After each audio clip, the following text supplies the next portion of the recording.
talk today about dealing with aggression in goats. We have another video called Dominating Your Goat. I would recommend everybody go and watch. At least I think it's called that. It may not be. Okay, so the first thing is, if you've got an aggressive animal of any kind, you need to check for health issues, see if they're in pain. Check for dietary reasons, like too high a protein.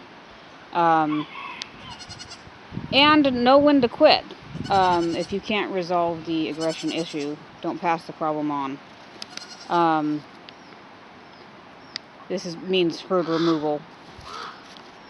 So, first of all, we'll talk about aggression against other herd mates. Our first goat, Lucy, she lived to 21, and she was the herd queen, which means she's in charge, and she was very dominant over the other goats. She would drive them out of the feeders. They weren't allowed to even be in the same room as her. So we called our goat mentor and asked her what to do, and she said that, first of all, that's her job. She's the herd queen. She's supposed to beat the other goats up. And if it gets too much, then bring out a squirt gun, because they hate that. Obviously, don't get them too wet, because a wet goat is a dead goat. So some of it is natural. That's herd life. You can have the smallest little goat that's a 1 week old, and as soon as another one is born, then they'll go over there and push that one around and butt it. That's just the way goats are. Herd life teaches respect, however. So if you're going to purchase a goat, I would recommend getting a goat from somebody who has a herd, not just like two goats, but a herd, so that they've learned respect. It's the same thing that's said about Mustangs, that they actually make a better horse because they understand herd hierarchy and will be more likely to respect you as the herd leader. And we had another goat with aggression toward the other goats. She came in 2020, and her name was Calamity, and it was fortuitous that was her name, because that's what she was. She had full horns. So she was pushy, and she ended up by trying to use her horns to eviscerate pregnant goats. So that was a red line for us. That was a herd removal. Then we had another goat come in that was overly aggressive toward other goats, and she was biting the tails off of the babies.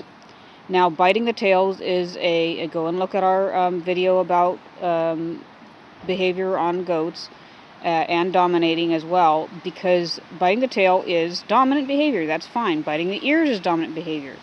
But biting it off is an overreach. She bit the tail off the cat. She was overly aggressive toward other goats, and so when we sold her, we advertised her as such. Because we couldn't have her stay in the herd, not when we're doing this for milk and we're selling kids for pets. Damaging the kids is not cool. So you need to watch their aggression toward each other and make sure that it's not overly aggressive. You can step in if you need to with a squirt bottle or with removal if it's too bad. But now we want to talk about aggression toward humans. This is a far more serious matter because it is not natural. You should be the boss. So sometimes if you have a goat come in that you did not raise to be respectful or didn't raise at all, then it can be aggressive. You need to insist on respect for humans and not allow those behaviors. You need to dominate them as well as you can, and if they will not be dominated, they will not back down, then you need to remove them from the herd, because everybody has a story about a mean goat who butted them when they were a kid. And I don't want to be the home of a story like that. And I've never been butted by a goat, and I don't intend on being. So we had one goat come in, a male that came in, and he had been tolerated some of his aggressive behavior, and he actually is the goat featured in our Dominating Your Goat video. His name is Magellan. Now, part of the aggression you can see toward humans could be because they do recognize strangers as dangerous, as predators, and if you've brought in a new goat and it's at first aggressive to you, it could be because you're not its parent. You're not its shepherd, and it knows that. So, bearing that in mind, when it comes in, try to dominate it if you can. Now Magellan was doing rearing up at us and stuff like that, but he's calmed his little self down, and we've worked with him to become more respectful, and we haven't had any issues with him since he first came in. But we did also have but now he was a buck, okay? So I would advise, do not make a pet out of your buck. Coddling and petting on them. Never have a bottle buck if you can help it. Bottle raised animals have no respect whatsoever. Bear in mind, if you're breeding, your buck goat is a working animal and he needs to be treated as such. Have a little distance between you and him because he is a breeder and he's not meant to be a pet. Also, buck goats are not a good pet.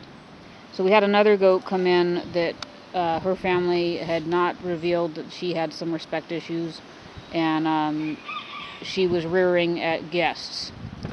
And she was a pretty good sized goat, so when she stood up, she was good and tall. She was probably, 4 feet tall. So she was frightening children and whatever. And I have never had a goat rear at me like that. So we had to eliminate her from the herd. We did not pass her on. While rearing up on hind legs is largely ceremonial, it's also frightening, and it's completely disrespectful. So that was our 2 cents on that. We do not tolerate that at all. But yeah, so by and large, if you will teach your goat to be respectful, they will be respectful. If you can't train them to be respectful, then do not keep them.